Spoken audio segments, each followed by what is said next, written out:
Educational entertainment, addictive art, and wooden wonders. All this and more as the Stafford Weekly News starts now.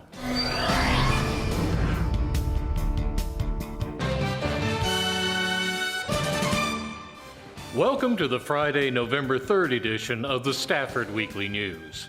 I'm Randall Williams. You know, back in my day, we called them video games, and that's how we liked it. These days, however, they're called esports. And guess what? SMSD's esports team are champions.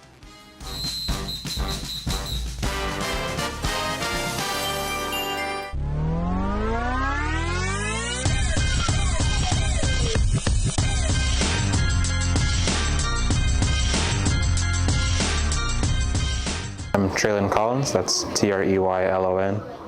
I'm in the 11th grade, so I'm in the 12th grade, I'm a senior. I go to Stafford High School.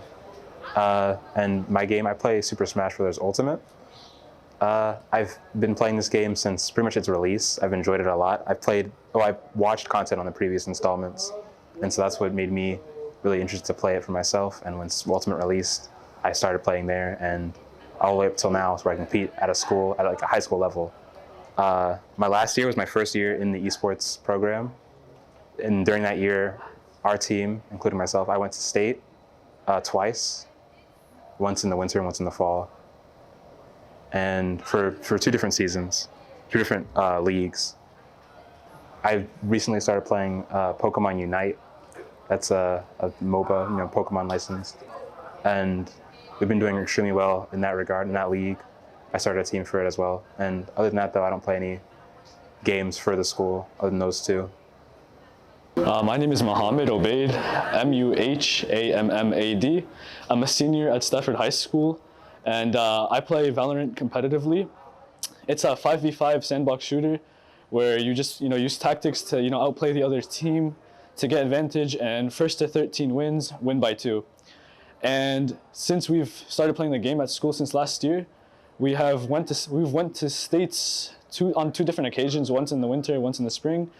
And currently we're competing in 3 different leagues. We're tied first in the state in 2 of them, and we're power ranked 6th in the country right now.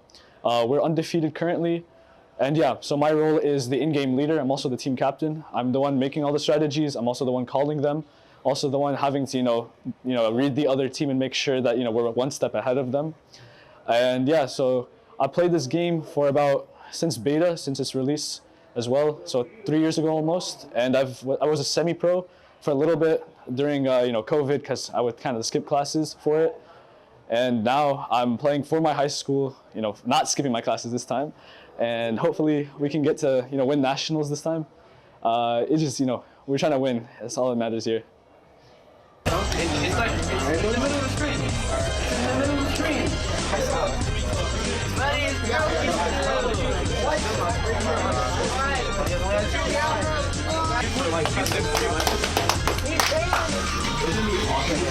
Alright, so I got young.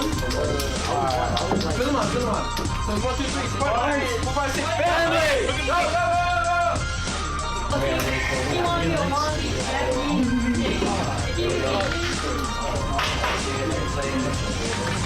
One more game. Slow, take your time. They're pretty good at aiming. Like, even though they're low rank, it's all good. Take your time, win. Let's get that win, right? That's all I want. Alright, now ready us out, Mohammed. Alright. I have another senior one. Spars on 3, family on 6. 1, 2, 3, Spars! 4, 5, 6, family!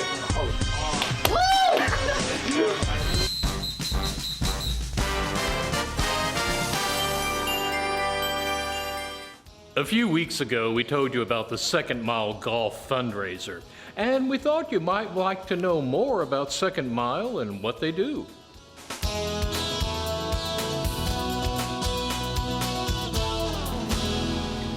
Have you found yourself or your family needing assistance with needs such as getting food and clothing? Or are you someone wanting to volunteer with a program that helps people receive food, clothing, and other assistance? Second Mile Mission, located on the outskirts of Stafford and Missouri City, can help assist with these needs. They provide food and grocery necessities in the back of their building at their pantry. They put together general food packages or customized groceries based on individual needs for their park and pickup program. Or you can pick out the food and groceries yourself inside the pantry. The Opportunity Shop inside the building has more affordable discounted household items. Low price items such as furniture and shoes to a whole lot of clothes. Also available are classes and services and job training and improving your health. It can be life-changing knowledge. And of course, all of this isn't possible without volunteers. If you need assistance with any of these needs or would like to help volunteer, email info@secondmile.org or call 281-261-9199 or visit the website secondmile.org. Second Mile's mission statement is to demonstrate the love of Jesus by offering physical and spiritual care to their neighbors living in material poverty or crisis, providing personal growth and empowerment opportunities, and inviting others to become compassionately involved.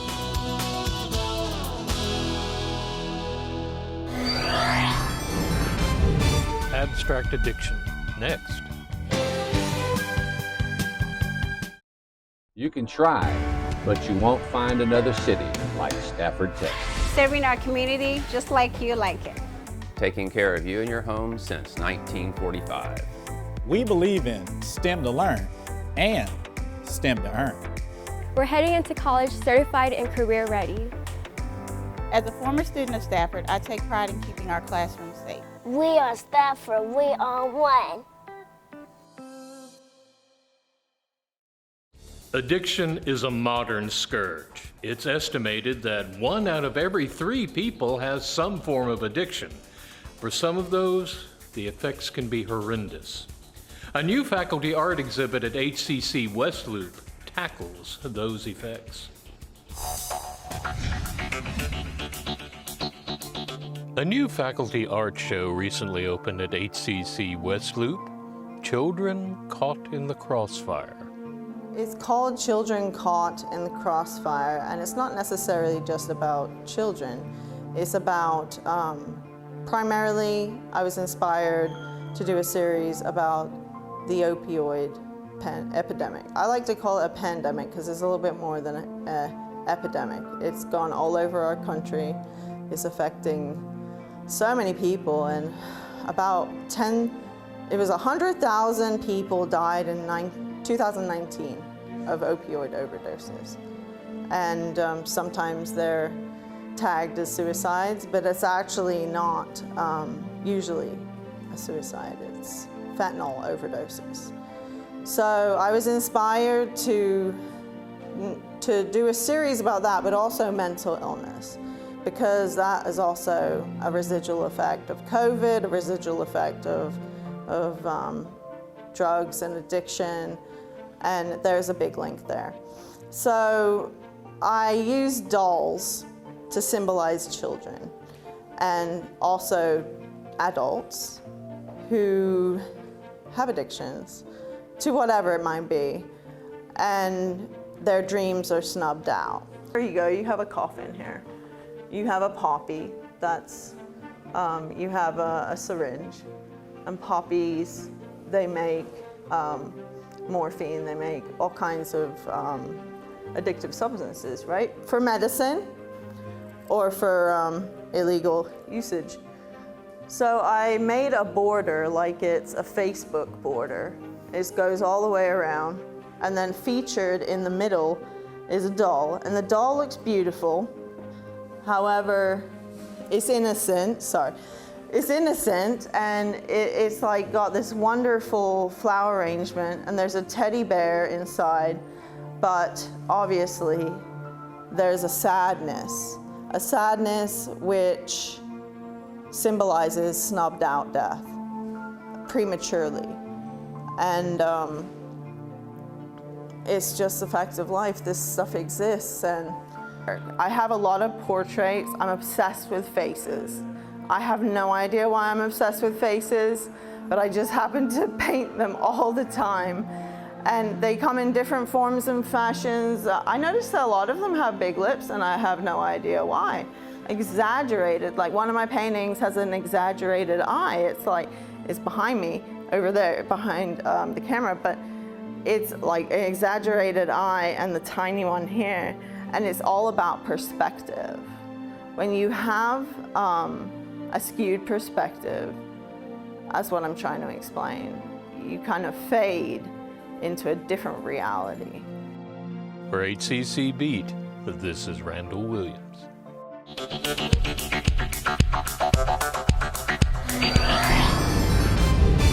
Creative carving, next.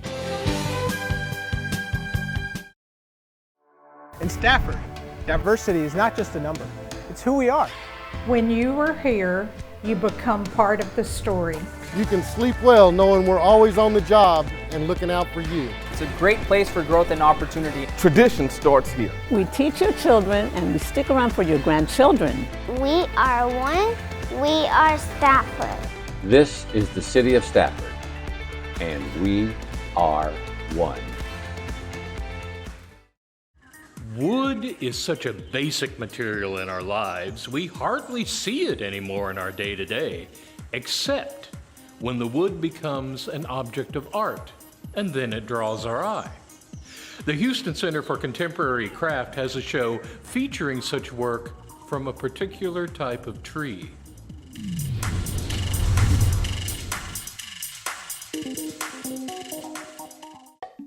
So Tree of Life is an exhibition that I've been working on for quite a while.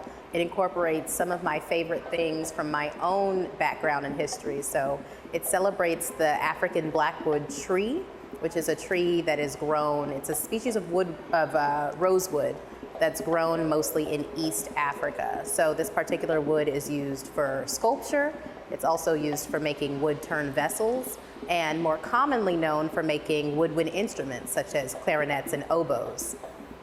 So there's so many people who are very engaged with this particular wood. I worked very closely with Betty Stockbauer Harris, whose husband James Harris shows a lot of the artwork here in the gallery, the wood-turned objects specifically. So together in the 90s, they founded the African Blackwood Conservation Project. So through them, I was able to meet Brenda Schumann Post, who lent a lot of the wood samples and some of the woodwinds, as well as Buffet Crampon, which is a very popular Parisian manufacturer of oboes and clarinets. And so I was able to connect with them all through Betty. And then I was able to find Rose Luangisa, who owns a gallery in Mount Vernon, New York, and she and her family spend a lot of time in Dar es Salaam, where they're from. And so I was able to connect with all of the wood carvers through her. So this particular material is very expensive to export. It is near threatened and it's on the CITES list. So it's very expensive and sometimes impossible to export the wood.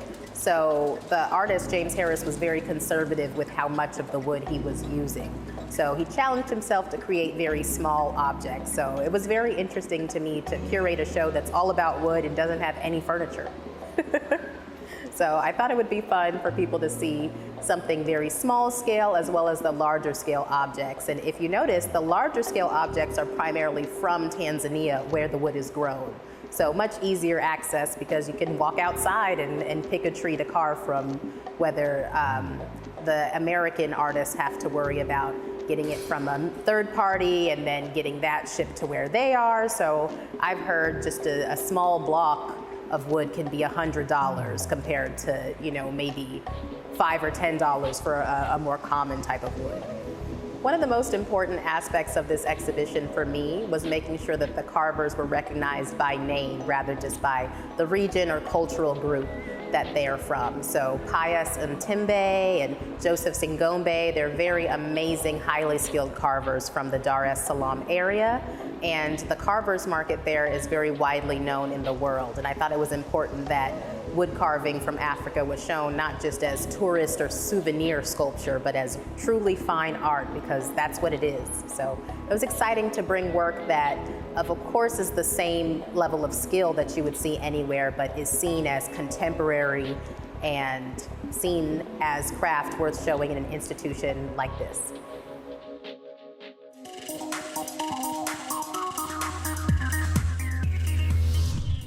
Some of you are doubtless vegans, which might also beg the question, how can I get a decent vegan meal in Stafford? Well, wonder no more.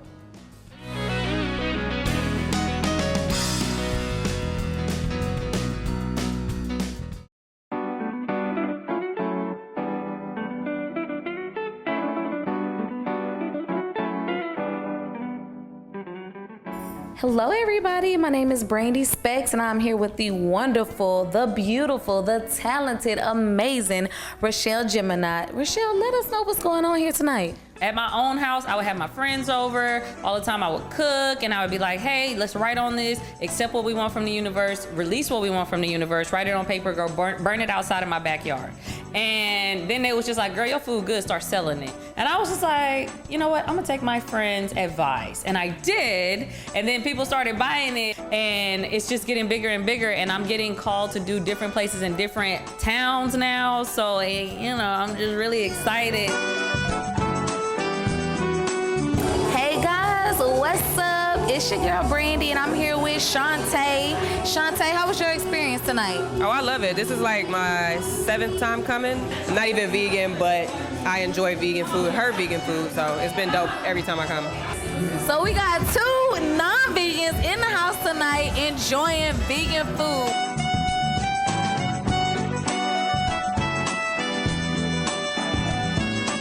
Hey guys, I am here with Carlisha tonight. And Carlisha, we just want to know how your experience was tonight. It was divine. It was definitely seemed like divine timing. I've been looking and seeing about these meals and it was a great way to connect, just not even just only with others, but with myself. So I appreciate this gathering. That's awesome, man. You're a vegan, Carlisha? I've been a vegan for like 3 or 4 years. Wow, how's your experience been so far being a vegan?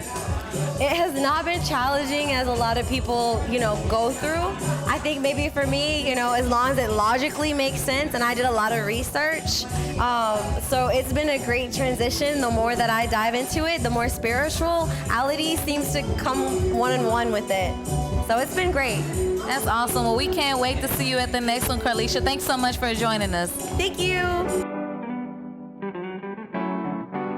I'm here with Alicia. Hey, Alicia. Hey. So is this something that you're into more, that you've done before? Is this your first event that you've come to like this? This is my first event that I have attended with Rochelle Gemini.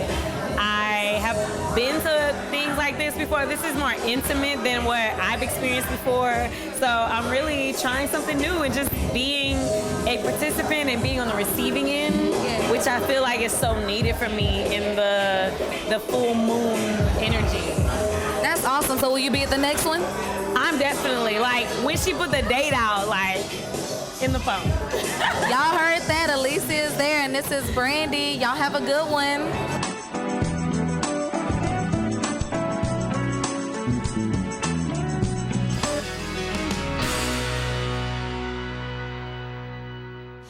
That's a wrap on our news for this week. Thank you for joining us. For everyone here at Stafford Weekly News, I'm Randall Williams. May all your news be good news.